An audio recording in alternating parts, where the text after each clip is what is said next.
Nous allons reprendre avec la dernière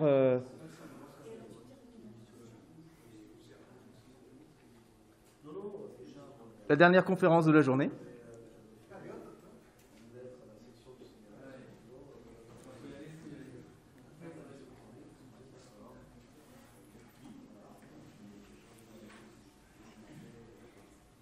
Donc pour laquelle nous allons entendre Jean-Jacques Chachiniarz, qui va nous parler de l'œuvre cosmologique de Roger Penrose.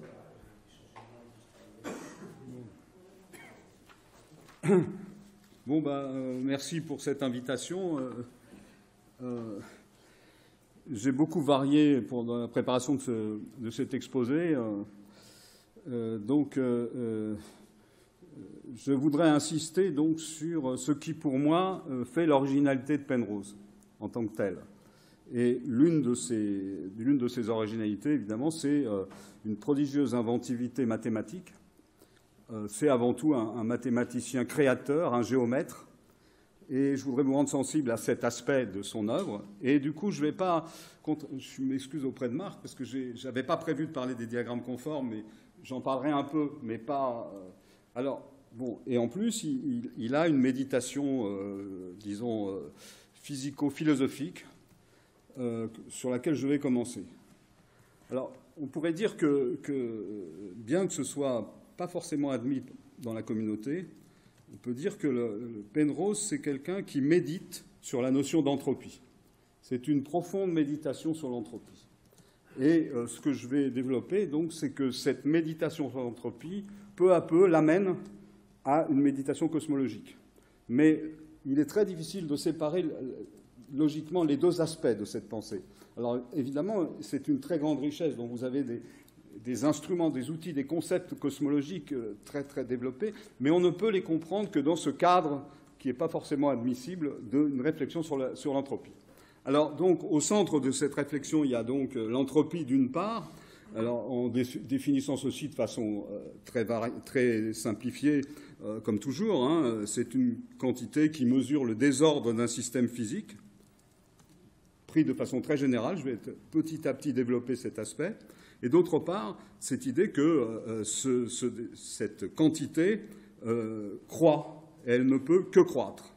Et donc, le deuxième principe de la thermodynamique, qui a une portée universelle, s'appliquant aussi bien à la théorie de la relativité, à la théorie newtonienne, à l'électromagnétisme, etc., etc.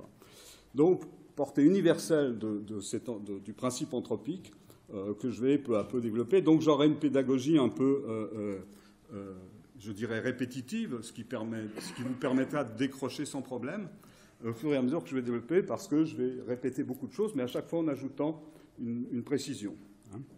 Donc, Penrose signale dès sa première réflexion que quand on réfléchit sur ce principe, d'une part, on sait que c'est un principe qui n'est pas une égalité, mais qui est une inégalité, à la différence des autres principes de la physique.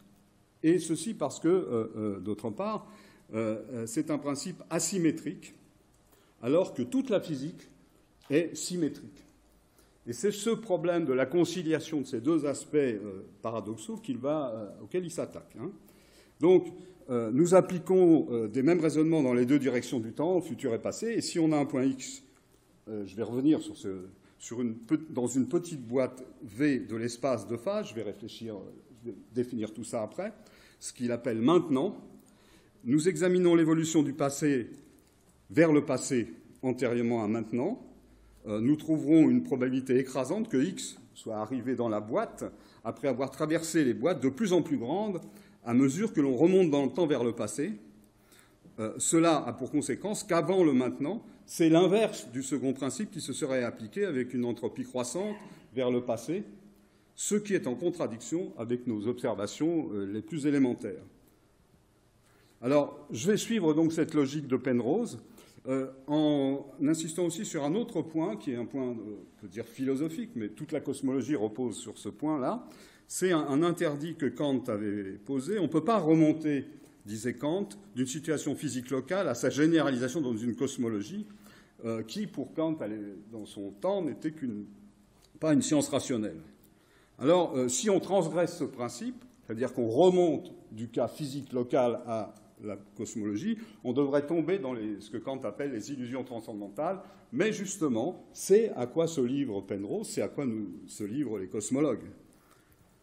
Alors donc, on a ici ce schéma classique, hein. Vous avez le maintenant, la now, et vous remontez vers le passé avec des boîtes de plus en plus grandes, et puis ou si vous allez vers lui, ça devient de plus en plus petit, et puis vous avez vers le futur dans cette direction-là. Alors, donc, on a l'évolution d'un système physique représenté par une courbe, alors dans l'espace de phase que je donne ici, et notre système, à l'instant maintenant, est représenté par ce point petit x, et dans une boîte nue de volume V très restreint. Hein. Et donc, si nous voulons voir ce que pourrait être son comportement ultérieur, nous concluons que, du fait des grandes variations de volume des différentes boîtes, le système a toutes les chances de passer par des boîtes de plus en plus grandes, selon le second principe. Et je cite Penrose, Road to Reality, page 675, auquel je vais me reporter. Alors, voici maintenant un aspect du raisonnement de Penrose sur lequel je vais revenir encore une fois plusieurs fois. Si on applique ce raisonnement vers le passé pour savoir quelle est la trajectoire la plus probable qu'aurait pu suivre la courbe pour arriver au maintenant jusqu'à nu, le plus probable aurait été qu'elle ait cheminé, donc en passant par des boîtes de plus en plus grandes, au fur et à mesure que l'on remonte vers le passé. Je l'ai déjà dit une fois. Bon.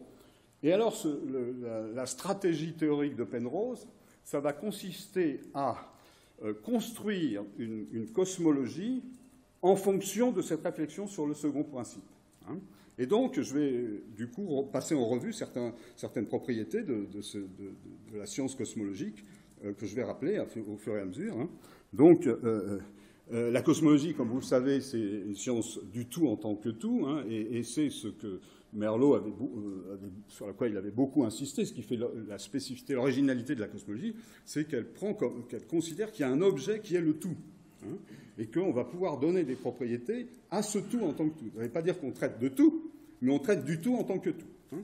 Bon, alors l'univers, maintenant, on peut donc se poser sur cette question. Alors, par exemple, Penrose pose la question de savoir est-ce que l'univers est un système isolé, hein. Et à ce moment-là, on se pose des questions cosmologiques. Hein. Et est-ce que c'est un système isolé et un système ouvert, hein. Et avec cette question que si l'entropie d'un système isolé augmente, il est toujours possible, dans le cas d'un système ouvert, de réduire l'entropie par une contribution, par exemple, d'une action extérieure. Si je prends l'apport de faible entropie du Soleil, par exemple, ça va réduire. Hein. Mais, dit Penrose, ce n'est pas ce que je veux faire. Hein. Ce que je veux faire, c'est arriver à une étude du système comme tout en tant que tel et voir l'application de l'entropie à ce système. Hein. Donc, et de la même façon, si vous voulez, bien sûr que le système peut être infini, hein, mais ça n'empêche évidemment pas qu'on le considère comme un tout. Et il peut être spatialement fini. Et s'il est spatialement fini, comment est-ce qu'on peut faire pour valider le second principe qui se fonde sur un raisonnement supposant l'infinitude de l'univers? C'est tous ces problèmes-là qu'il va soulever, mais il va dire que la réflexion sur le second principe ne préjuge pas de toutes ces questions-là. Cette réflexion peut se produire à travers tous ces obstacles et ces propriétés. Alors, bon, il faut définir quelques concepts. Hein. Je vais définir l'espace de phase, qui est aussi un des concepts clés pour pouvoir appliquer l'entropie à l'univers. Il faut dire c'est quoi la phase de l'univers comme système de phase. Donc, ça veut dire que donc, si on regarde, il y a plusieurs concepts dont il faut aller traverser. Hein. Il y a l'espace de configuration, et avec un système qui possède des degrés de liberté, qui est, par exemple, le nombre de particules qu'il possède. Hein, puis tout système, il possède donc cet espace de phase simplifié. Hein, et dans cet espace de phase simplifié, ben, on va faire passer, il va y avoir des trajectoires qu'on va essayer de faire passer, hein, et avec des questions de dimension qui se posent, sachant que l'espace de phase a 2 fois plus de dimensions que l'espace de configuration, mais ça, c'est... voilà, par exemple, l'espace de configuration. Et puis, alors, une fois qu'on a cet espace de... Bon, là, on a l'espace de configuration, hein, mais une fois qu'on aura l'espace de phase, après, on va considérer des volumes et des tailles.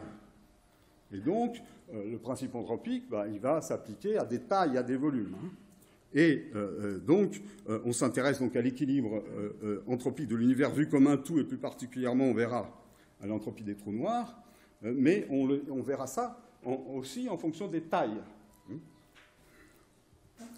Alors, donc, comme je l'ai dit, je viens de le dire, donc la question de la finitude de l'infinitude, ce n'est pas ce qui nous centre, hein, et je continue à développer la cosmologie, ou les éléments de cosmologie que utilise Penrose toujours pour résoudre son problème d'entropie.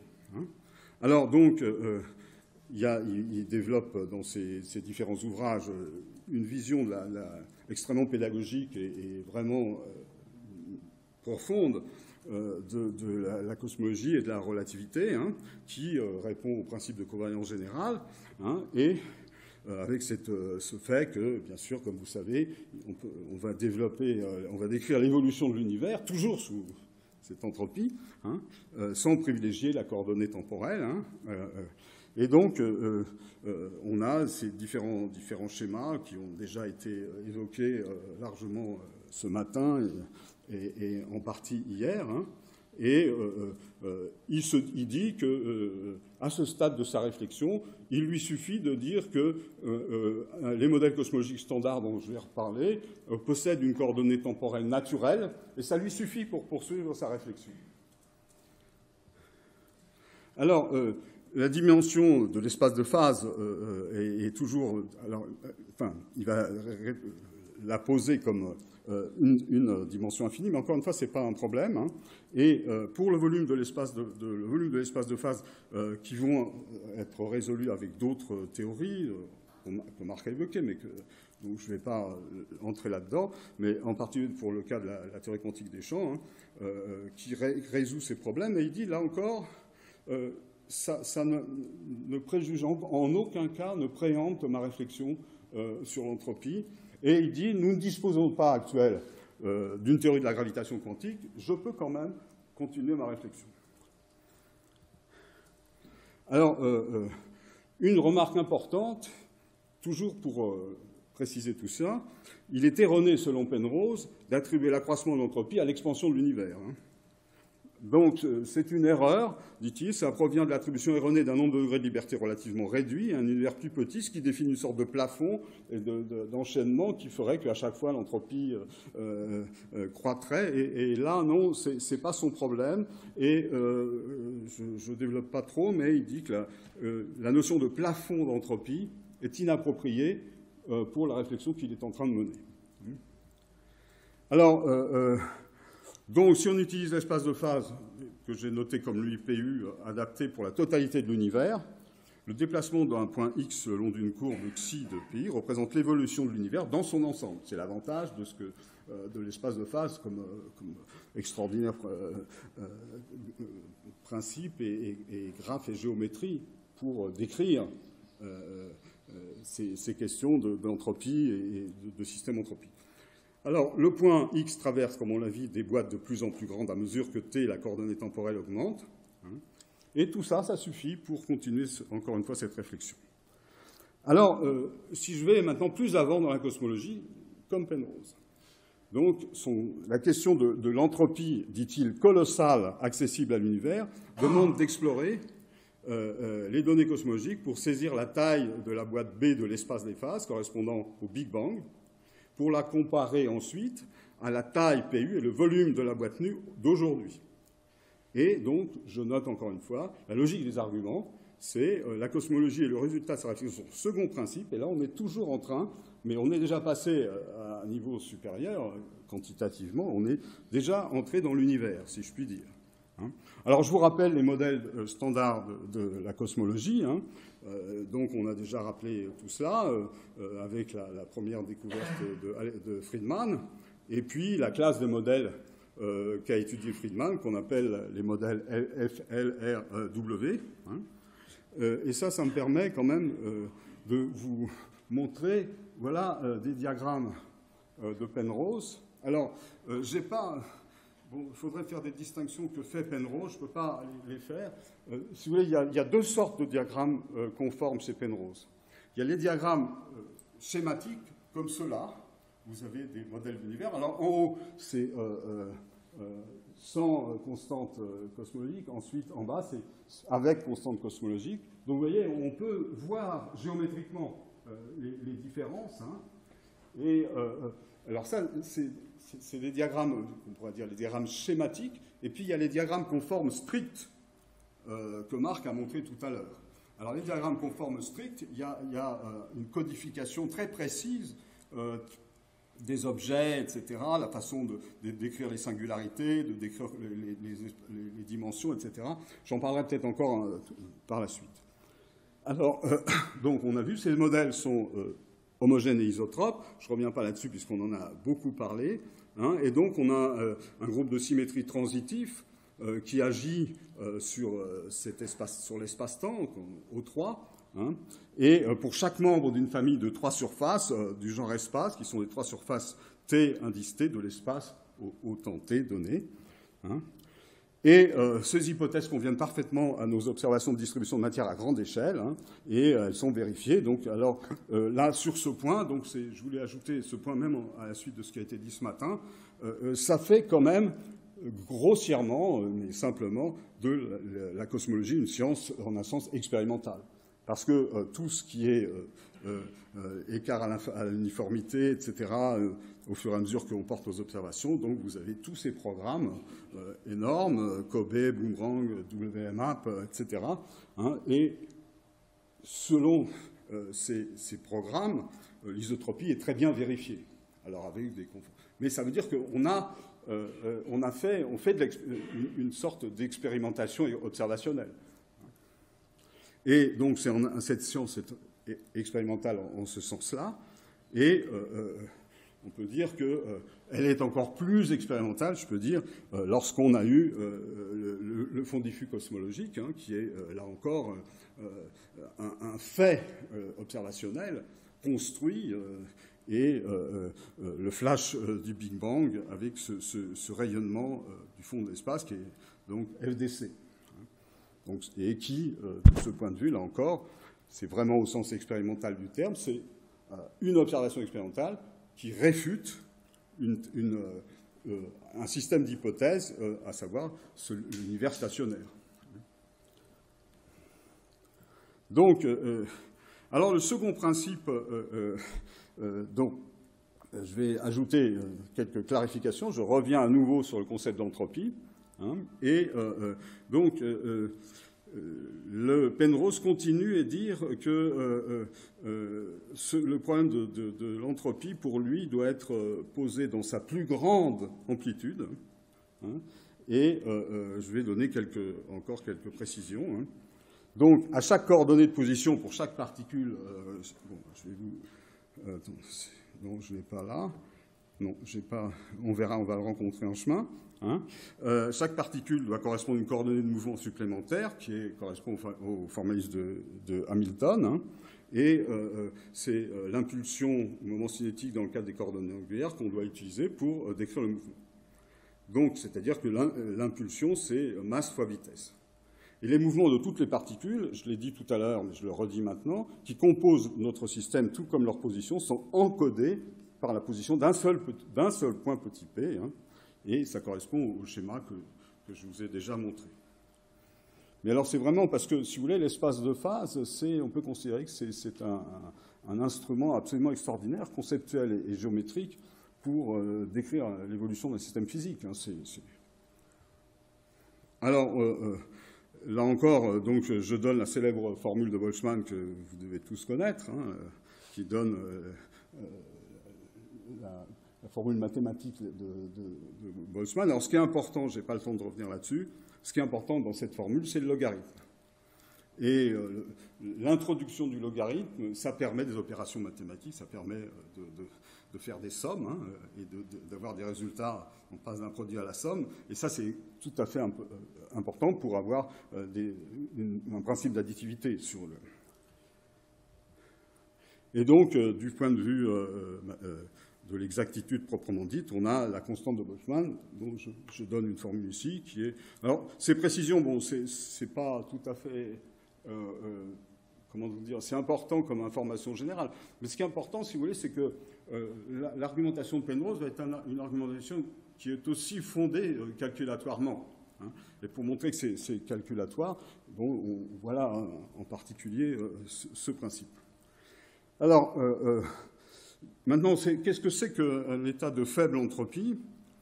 L'état de grande ou de faible entropie, ça veut dire qu'il y a une particularité manifeste qu'on peut voir dans des valeurs de paramètres macroscopiques, même s'il existe des états relativement de haute entropie, hein, et capables d'évoluer vers des états de basse entropie. C'est très rare, enfin ça peut se passer, mais c'est une très dire d'un seul coup l'entropie va se mettre à diminuer, c'est quelque chose. Bon, ça existe, mais le fait que globalement ça augmente, et là dit Penrose, c'est vraiment le cœur de la notion d'entropie qui est au cœur de ce principe que nous sommes en train d'examiner. Alors donc il y a un accroissement inexorable de l'entropie vers le futur. Et si notre système se déplace à partir d'un état de relativement faible entropie, le point P se déplace dans l'espace des phases en suivant une trajectoire, hein, et ce sont ces notions-là. Alors, l'inexorabilité de l'entropie a donné lieu à toutes sortes de variations idéologiques. Je ne vais pas aller, donc l'accroissement du désordre, la décadence, etc. C'est pas tout à fait... C'est intéressant, mais ce n'est pas mon objet. Alors, qu'est-ce qui se passe derrière le second principe? Donc, si X, comme je vous l'ai dit tout à l'heure, se trouve à l'instant maintenant dans une certaine boîte V nue de volume V, le point X se déplace en vertu des équations de la dynamique correspondant à la situation physique considérée. Nous nous attendons à ce que, dans l'écrasante majorité des cas, X chemine vers des boîtes de plus en plus grandes, hein, et donc ça devient de plus en plus élevé avec le temps. Donc, lorsque X, petit x, se ferait un chemin vers une boîte correspondant à une certaine entropie, il devient très improbable qu'au bout de n'importe quel laps de temps, il retombe dans une boîte d'entropie notablement inférieure, hein, autrement dit, qu'il se mette, comme je l'ai dit tout à l'heure. Hein.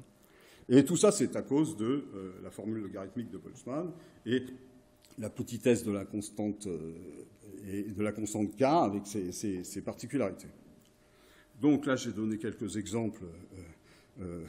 Alors, tout le problème est là maintenant. On l'a vu dans le cas d'un système physique, on va le voir petit à petit dans le cas d'un système physique particulier, on va le voir dans le cas de l'univers. Et c'est dans la mesure où j'extrapole à l'univers entier cette situation qu'on va se trouver dans une situation invivable pour la cosmologie d'après Penrose. Donc là, je vais... Bon, même chose, donc je dis qu'est-ce qui s'est passé avant l'instant T0 de point de départ d'entropie, hein, l'évolution probable. Bon, comment ça se fait qu'on est à tel moment, à cet instant T, qu'est-ce qui s'est passé? Pourquoi j'ai cet état de très faible entropie? Pourquoi je suis dans cet état? Évidemment, alors la question va être le cas du Big Bang. Pourquoi le Big Bang? C'est incompréhensible, d'après Penrose. Pourquoi il serait si faible, une entropie si faible? Et puis d'un seul coup, ça va augmenter. Pourquoi ça va augmenter si vite et de façon absolument exponentielle? Et là, dit Penrose, on ne peut pas comprendre ça. Et c'est en posant cette situation volontairement paradoxale qu'il va vous proposer un autre modèle de cosmologie. Alors... donc, une question qui se pose, question assez... on peut se poser la question, hein, pourquoi le passé est-il si différent, hein? Alors, le deuxième principe, donc, s'applique à l'évolution future de tout système physique, hein, et on s'intéresse à l'évolution vers le passé, on s'aperçoit que cette hypothèse est tout sauf vérifiée. Alors, il y a une expérience qu'on prend toujours, que Penrose, dans tous ses livres, a toujours pris. C'est une expérience, je mets des guillemets, parce que c'est pas vraiment une expérience. Vous avez un œuf sur le bord de la table et l'œuf tombe. Hein. Et puis après, si on peut remonter dans le temps et on peut revoir l'œuf qui remonte et qui se met en ordre sur la table. Et là, on dit, mais pourquoi ça ne peut pas aller dans l'autre sens, hein? Parce que, alors il y a des raisons, on pourrait dire empiriques. Si vous voulez, il y a tellement de choses, de points, etc. L'œuf, il a dû tellement s'incruster dans le tapis, etc. C'est absolument impossible qu'il revienne dans l'autre sens, hein, du point purement subjectif. mais ça ne l'est pas du point de vue en principe. Hein. Donc, alors, une remarque encore sur le futur. Le second principe de notre univers, avec l'implication d'une contrainte énorme sur l'état initial, résulte d'une observation. Hein, et cette observation ne semble correspondre à aucune contrainte équivalente dans le futur lointain. On peut affirmer, on ne dispose d'aucune indication nous permettant d'envisager un jour une décroissance de l'entropie. Hein. Les derniers instants de l'évolution d'un univers dont la trajectoire s'achèverait dans une très petite région de l'espace seraient les témoins d'étranges corrélations entre particules. Alors, quand on arrive à ce point d'entropie, alors Penrose aussi écrit de façon assez littéraire, on entre dans une ère d'ennui profond, hein, il ne se passe rien, etc. Donc, alors, quant au Big Bang, comme on l'a dit abondamment, c'est une explosion à l'origine de toute chose. Hein, les galaxies Hubble, hein, et il semble bien que cet événement originel, ou originaire, ou origine, a été origine de toute matière existante, a été le siège d'une formidable explosion. Alors, comme j'ai dit, comme Penrose le répète à foison, et lui, moi je suis répétitif là, mais il est bien plus que moi dans ses ouvrages, son entropie est incroyablement basse, enfin c'est l'entropie du point de vue de la gravitation, hein, alors que le reste de son entropie est proche de la valeur maximum sur tous les autres plans. Cette étrangeté a tendance à être masquée par toutes les théories qu'on a inventées ensuite, qui sont l'expansion exponentielle qu'a subi l'univers, etc. Donc, ce qu'on a inventé comme étant l'inflation. Hein,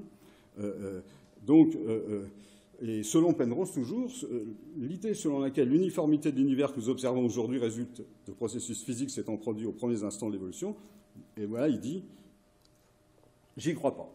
C'est une position singulière qu'il occupe. Alors, pourquoi, là encore, tout à l'heure je vous l'ai dit quand je vous ai énoncé l'entropie d'un système au niveau physique élémentaire, et il dit maintenant, au niveau cosmologique, la dynamique qui sous-tend l'inflation est censée être gouvernée par les mêmes principes généraux que les autres processus physiques. Par conséquent, ils obéissent tous à des lois dynamiques symétriques par renversement du temps. Et c'est là la raison profonde de son désaccord, dont je n'ai donné qu'un simple descriptif.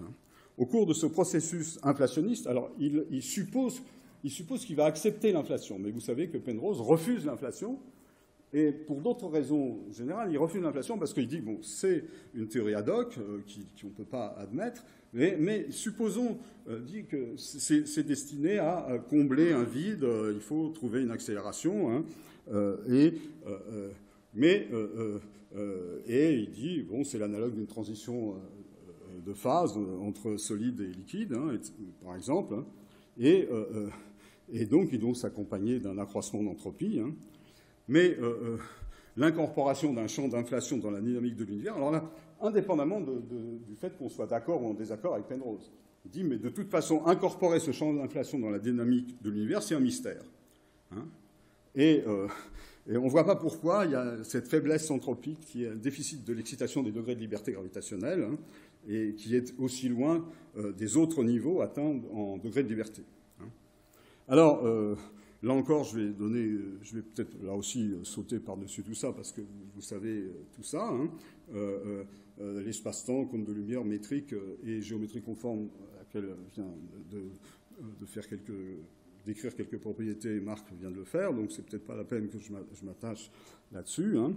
Simplement, j'insiste sur ce point, c'est que cette géométrie, on a beaucoup de mal à incorporer ça dans notre espace mental, si je puis dire. C'est un tout indivisible, hein, que c'est un cadre complet de la structure de la relativité restreinte, et on ne doit pas penser l'espace-temps non plus comme une succession, hein, mais comme une sorte de famille d'événements considérés comme simultanés. Hein, et avec ce fait que, vous savez aussi, la notion de simultanéité pour des événements séparés n'a pas de signification logique en relativité. Alors, bon, et de ce fait, si on veut revenir sur cette question de l'objectivité, je voulais le dire, dont on a parlé abondamment. Je veux dire qu'en un sens, l'œuvre de Minkowski, elle a consisté à extraire la relativité, au sens guillemets, de la relativité pour nous présenter finalement une image absolue de l'activité spatio-temporelle. Donc, en ce sens, c'est une forme d'objectivité. Hein. Alors, en régressant dans l'analyse, on doit avoir en plus une structure du quadri-espace capable de remplacer la succession temporelle des tri-espaces, etc. Donc, je ne dis pas ça. Alors, ce que je suis en train de dire pour le moment, c'est dans le cadre de la cosmologie, il faut donner une structure pour l'entropie, essayer d'expliquer, donc donner un cadre, et ce cadre, je le dis tout de suite, pour Penrose, ce sera la cosmologie conforme cyclique. C'est ce cadre-là, c'est-à-dire un autre modèle cosmologique avec un vocabulaire néo-platonicien, il y a des éons, des cycles, etc. Je vous montrerai comment il se construit. Bon, alors ça, c'était pour décrire le flash d'explosion et de décrire aussi ce qu'est un cône de lumière. Hein. Et bon, si j'avais plus de temps, je vous montrerais comment c'est très facile de faire un diagramme de Penrose à partir de ce cône de lumière, hein, et l'intérêt que ça peut avoir. Hein. Surtout, ce qui est important, c'est de savoir ce qui est sur le cône, ce qui est à l'intérieur, ce qui est à l'extérieur, et ce qui est la base même d'un raisonnement physique de relativité. Donc dans les diagrammes, les surfaces des cônes sont en général inclinées à 45 degrés par rapport à la verticale, hein, et ça correspond à un choix d'unité, donc il faudrait développer davantage, mais d'espace et de temps, pour lequel la vitesse de la lumière est égale à 1. Bon, tout ça, c'est des codifications, le symbolisme des cônes, hein, et qui est très important, parce qu'on présente toujours les cônes, mais pourquoi les cônes? Alors donc la théorie d'Einstein, comme on le sait aussi, elle dit que la vitesse de toute particule est inférieure à celle de la lumière. Donc ça veut dire que, là encore, en termes de cône, la ligne d'univers d'une particule, la ligne doit être dirigée vers l'intérieur du cône, puis la lumière, etc. Alors, donc, une particule peut aussi avoir un mouvement qui est accéléré en certains endroits, et là, on utilise le vecteur tangent pour pouvoir l'orienter, le décrire dans l'espace. Hein, dans le cas d'une particule sans masse, comme par exemple le photon, on sait que la ligne d'univers doit être le long du cône de lumière en chacun de ces événements, car sa vitesse en chacun de ces événements qui constituent son histoire, hein, eh bien, c'est celle de la lumière. Donc, là encore, on l'a vu ce matin, on l'a vu tout à l'heure, les cônes de lumière nous renseignent sur la causalité, hein, et c'est un vrai problème. Alors, je me souviens qu'un des premiers sujets que Marx avait instauré quand on était allé à Cargès, c'était la causalité.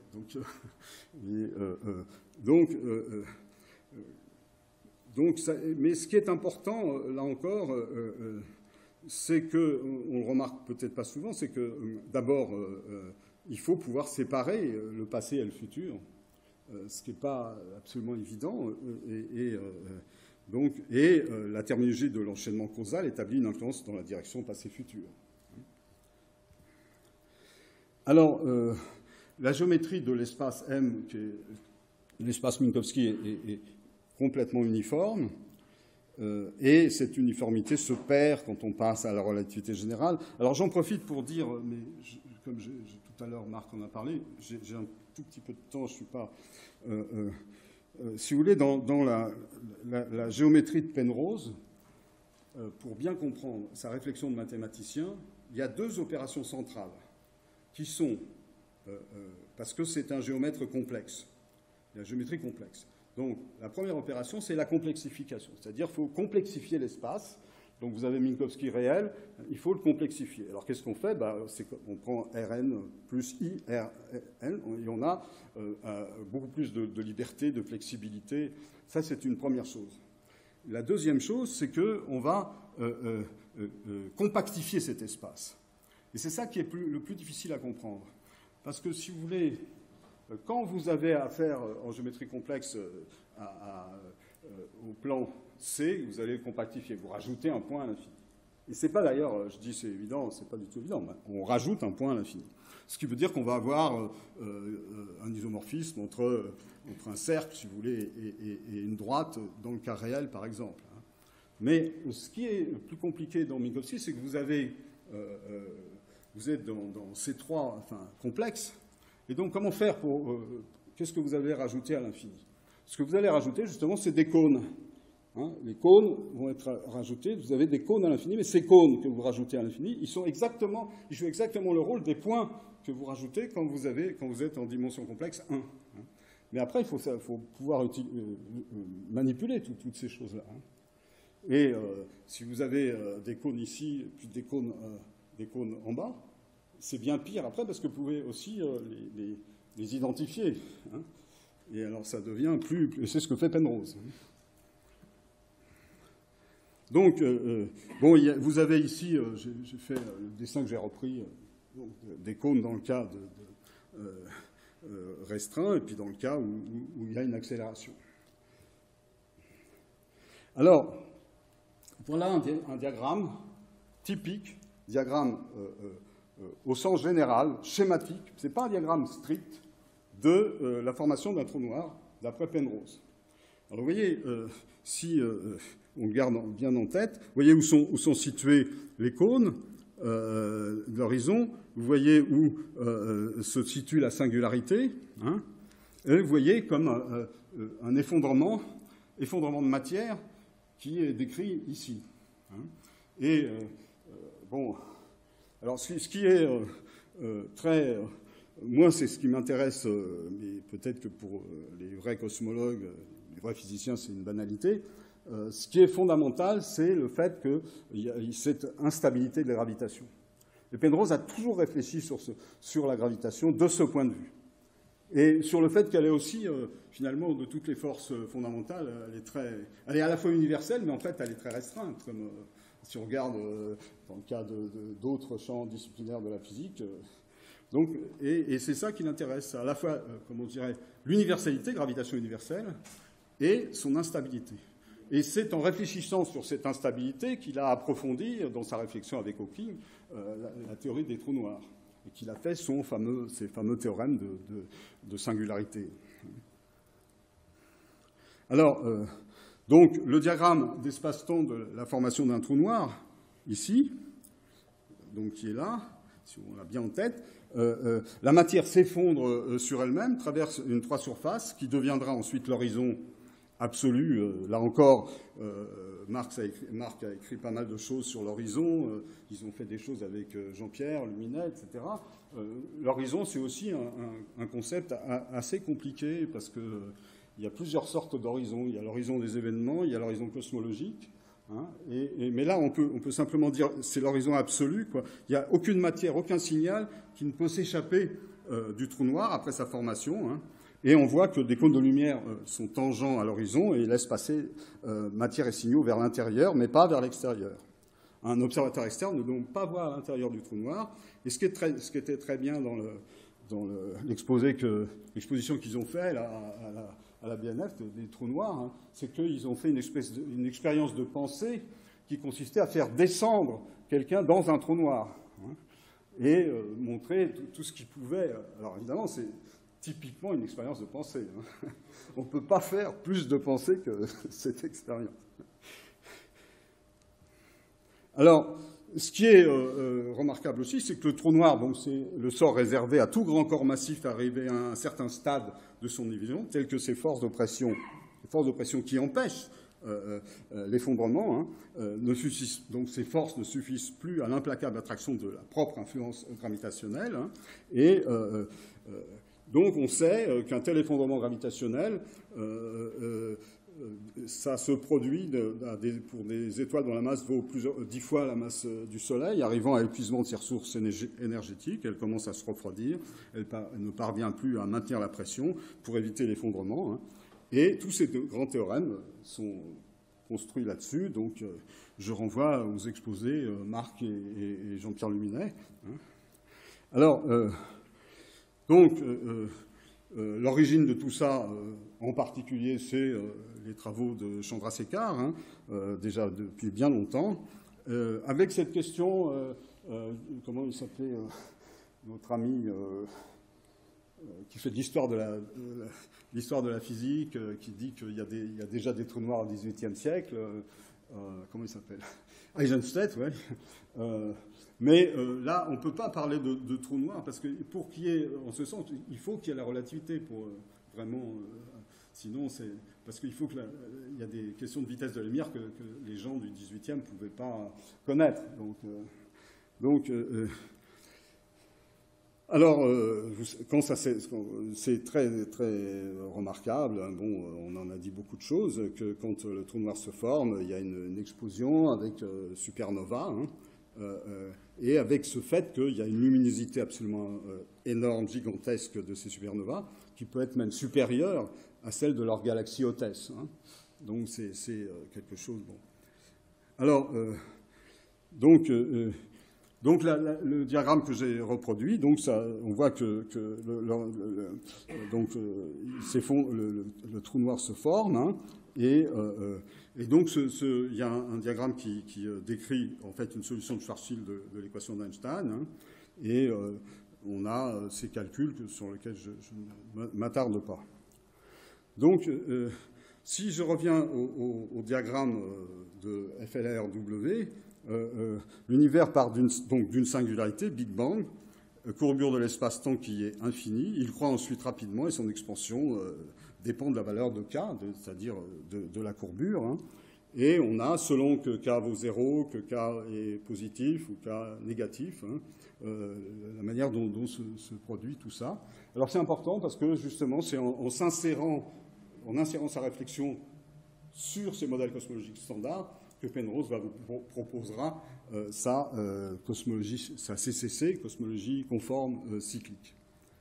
Alors, bon, même chose pour la constante cosmologique dont on a parlé tout à l'heure, hein, et selon Einstein qui a introduit cette constante, vous voyez, bon, quand j'ai regardé les diagrammes, je les ai pas... alors, je ne sais pas où ils sont, mais enfin, au début, vous avez des diagrammes différents selon qui est ou non la constante cosmologique, mais qui correspondent, bien sûr, mais ça correspond à la manière dont, diagrammatiquement, Penrose tient compte de cette constante cosmologique. Alors, ici, bon, je ne sais pas très bien... Penrose a décrit donc, le cas... justement, le paradoxe, de façon un peu humoristique, auquel donne lieu le constat de cette entropie faible. Et Penrose a imaginé donc le créateur à la recherche de ce tout petit endroit de l'espace des phases auquel on est arrivé. Il essaye d'utiliser une épingle pour faire naître l'univers correspondant à notre univers. Hein, et Penrose a dessiné cette représentation fantaisiste, l'acte de création. Hein, et si le créateur manquait la boîte d'un tout petit poil et plongeait son épingle dans une région d'entropie maximale, on aurait un univers hostile avec un épouvantable capharnaüm d'irrégularité pas possible, quoi. Hein. Alors, maintenant, je reviens, j'ai encore un peu de temps, donc combien de temps ?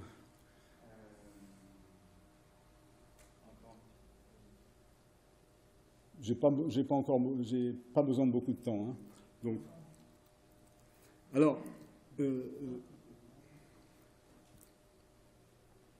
Donc, en quoi le Big Bang, de ce point de vue, toujours dans cette vision paradoxale, fut-il si spécial ? Bien, donc, il est si spécial à cause de l'extraordinaire faiblesse de l'entropie initiale. Combien ? Hein ? Et quand on arrive très loin, à quoi ressemble un renversement temporel, à quoi c'est l'entropie élevée, c'est l'univers banal, l'univers terrible. Hein, Alors, ce à quoi Penrose pense apporter un remède.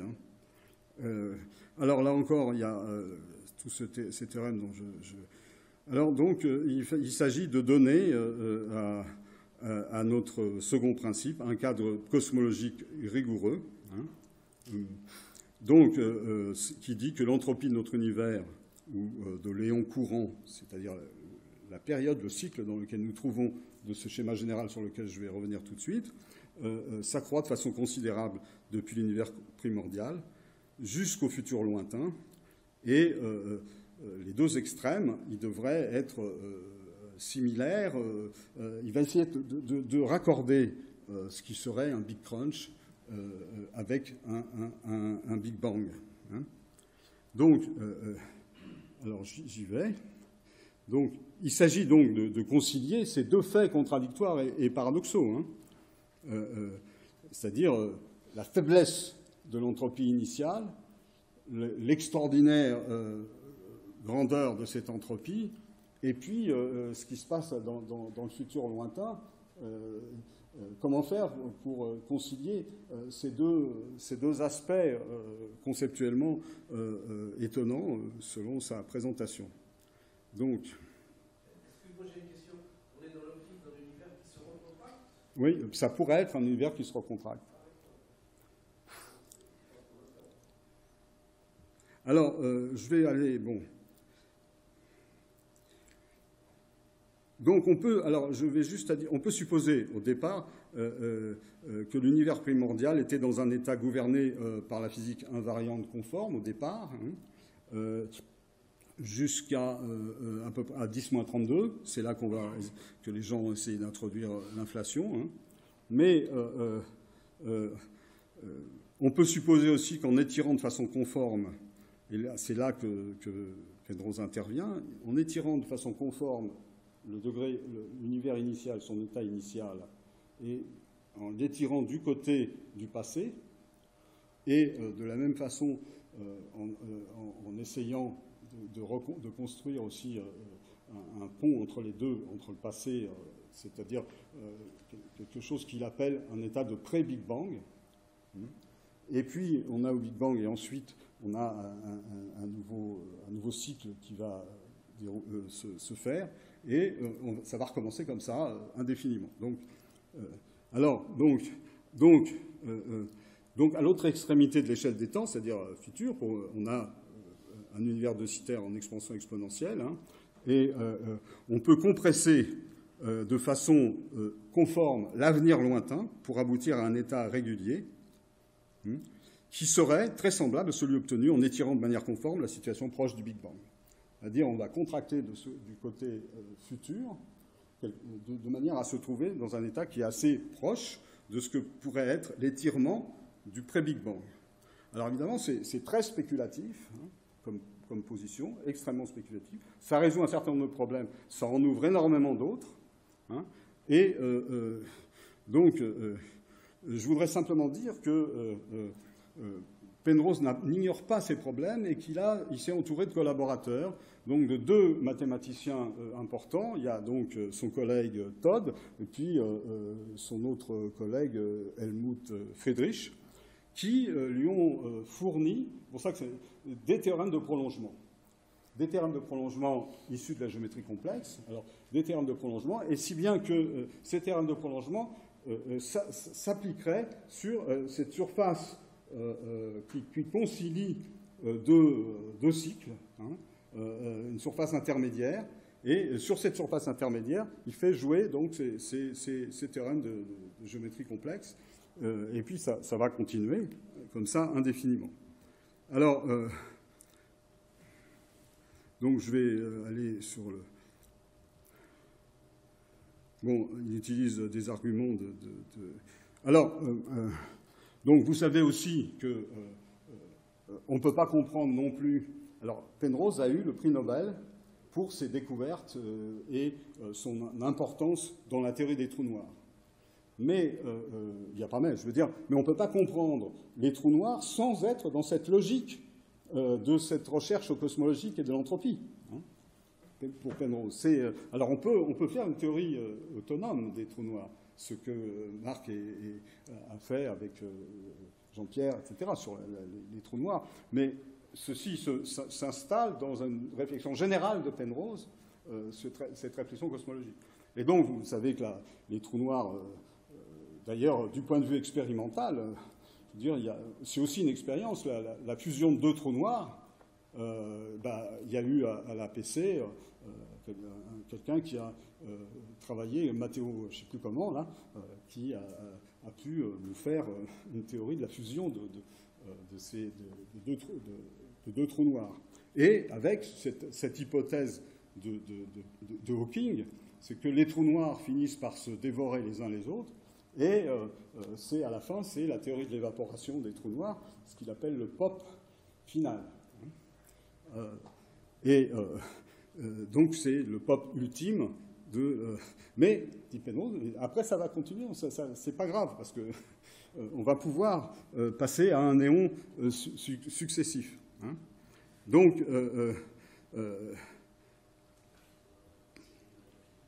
là, je vais terminer sur ce point.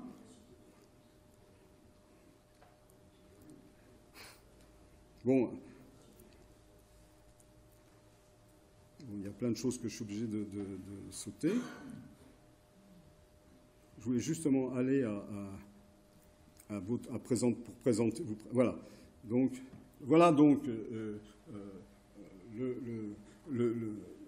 le diagramme de la cosmologie conforme cyclique qui est présenté là. Donc, vous voyez, vous avez des cycles et des temps cycliques qui sont ce qu'il appelle des éons. Hein. Et vous voyez, là, il y a le Big Bang qui est aimé, mais il peut être étiré vers l'arrière et aller vers l'avant, hein, et ça va continuer. Et donc, vous avez à chaque fois des rescaling, enfin des rééchelonnements conformes, hein, et on a en fait une espèce de variété indéfinie qui se poursuit indéfiniment à travers ces cycles-là. Alors, il faut bien comprendre que l'hypothèse du temps cyclique, c'est une vieille hypothèse, hein, qui date des Grecs, d'une certaine manière. Et on a, même si vous regardez Ellis, quand il a fait un gros texte où il fait il fait le recensement de toutes les théories cosmologiques, il recense aussi, à l'époque on ne connaissait pas encore Penrose, il recense le temps cyclique. Mais là, Penrose, si vous voulez, il a comment dirais-je, à la fois donné des arguments physiques, des arguments cosmologiques et des arguments mathématiques, évidemment qui restent encore à prouver. Hein. Il y a énormément de problèmes qui sont ouverts par cette possibilité-là, et en plus on sait qu'elle est, pour des raisons, toutes sortes de raisons, elle n'est pas acceptée de façon par la communauté des cosmologues, d'après ce que je peux en savoir, et ce qui fait que Penrose, d'une certaine manière, travaille de façon assez isolée dans ses propositions. Donc, là, juste, je termine. Donc, dans la phase finale d'un cycle donné, c'est l'ère d'un ennui profond. Hein, et les événements marquants de cette fin de cycle, c'est des pops finales, hein, qui sont des minuscules résidus de trous noirs qui finissent par disparaître, hein, après avoir perdu toute leur masse. Alors, dans ce que Penrose a dit de façon très littéraire, dans le douloureux et lent processus que constitue le rayonnement Hawking. Et bon, donc voilà ce que c'est que cette cosmologie cyclique. Alors simplement, donc là, il y a des I+, et des B-, parce qu'il y a le Big Bang de ce côté-là, et les I+, c'est l'avenir, et on va essayer de raccorder par ces théorèmes de prolongement les cycles différents, et continuer comme ça de façon indéfinie. Hein. Et donc, toutes ces possibilités et toute cette physique, évidemment, est gouvernée par des équations qui sont invariantes conformes. C'est même la base de ces thèses. Donc, voilà. Voilà, bon, j'ai pas trop dépassé. j'ai pas trop dépassé, là, ça va. Donc voilà. Donc, Merci.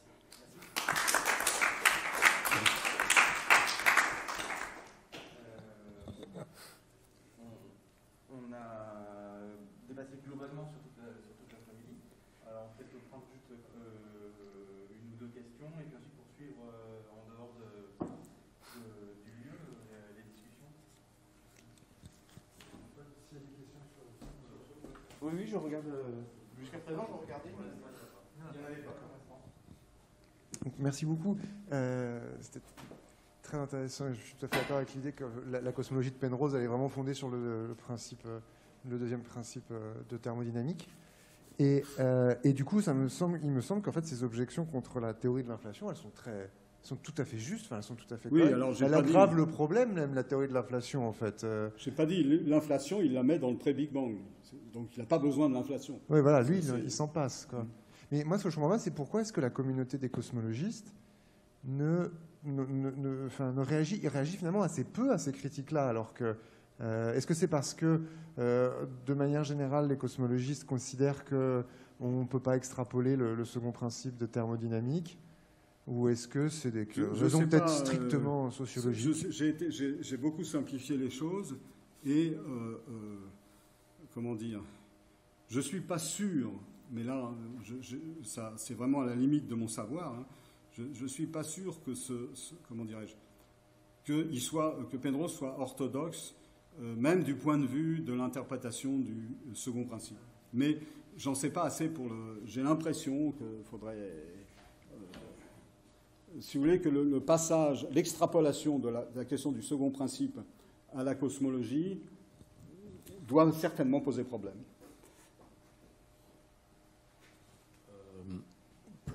Plusieurs petites remarques. D'abord, ce modèle dépend de la véracité de l'hypothèse de Hawking d'évaporation des trous noirs. Ce qui est quand même une spéculation dont on n'a aucune confirmation.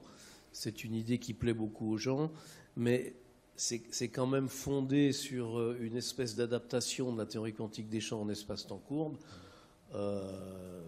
Il y a déjà tellement de problèmes en espace-temps plat que, bon, voilà, c'est une spéculation, c'est un premier degré de spéculation.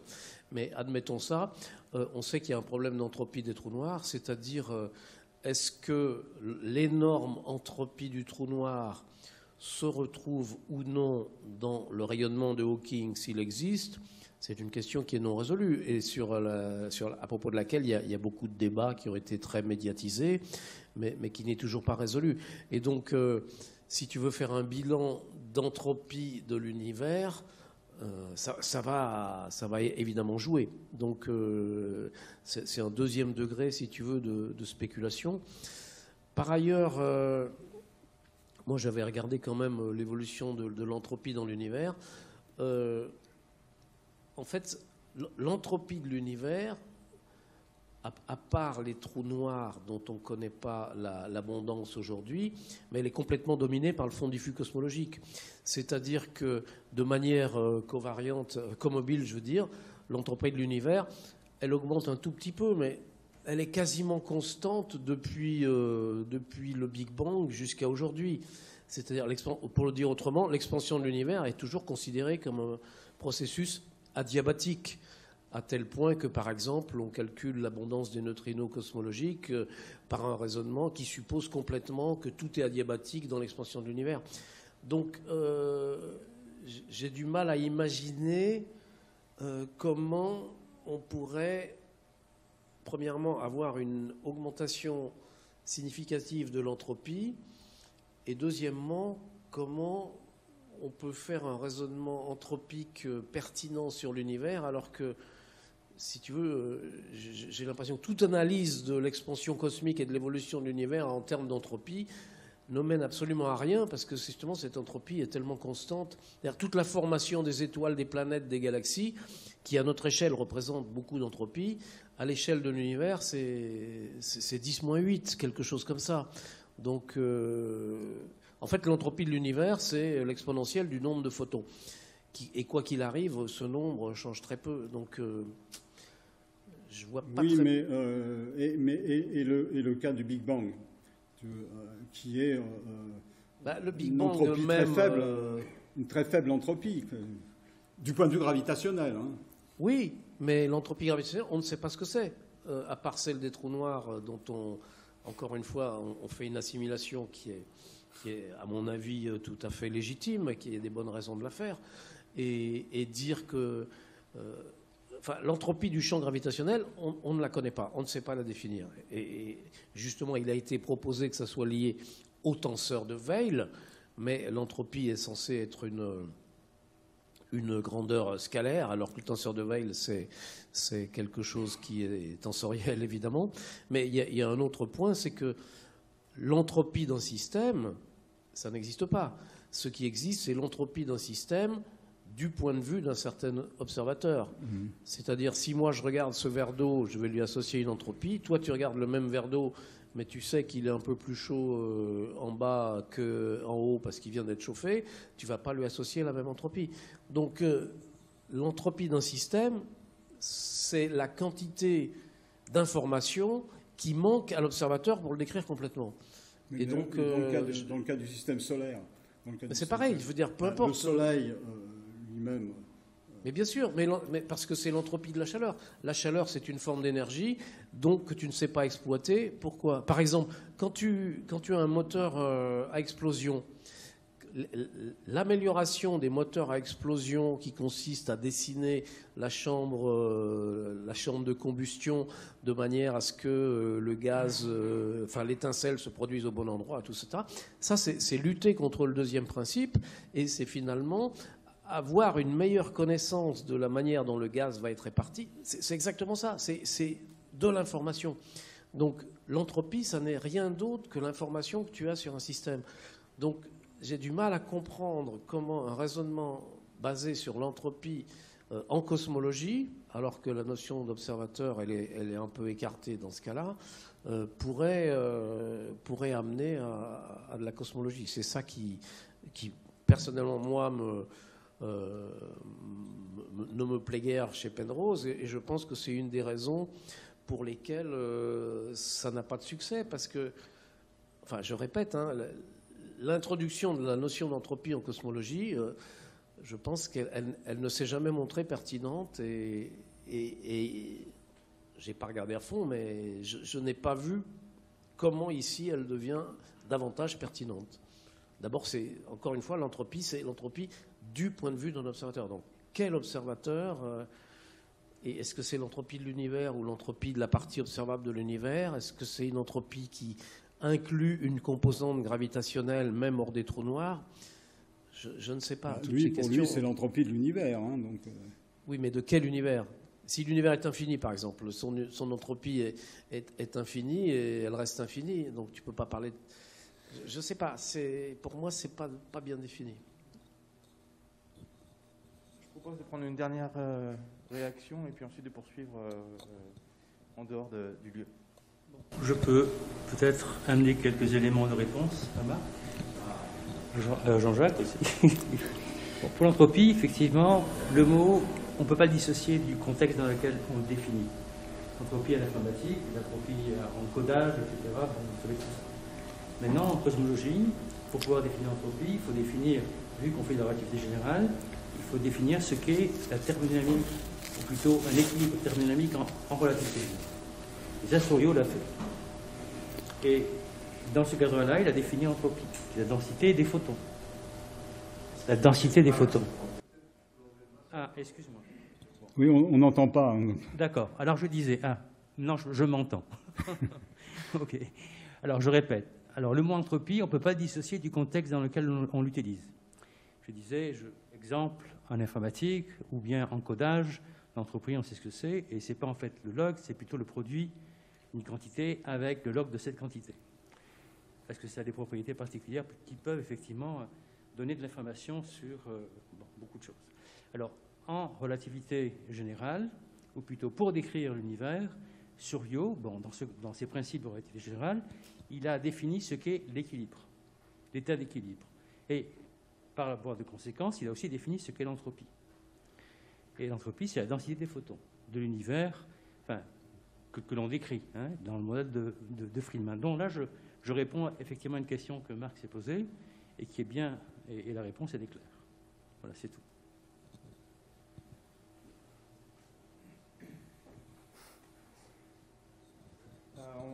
Encore, merci beaucoup à tous pour votre présence.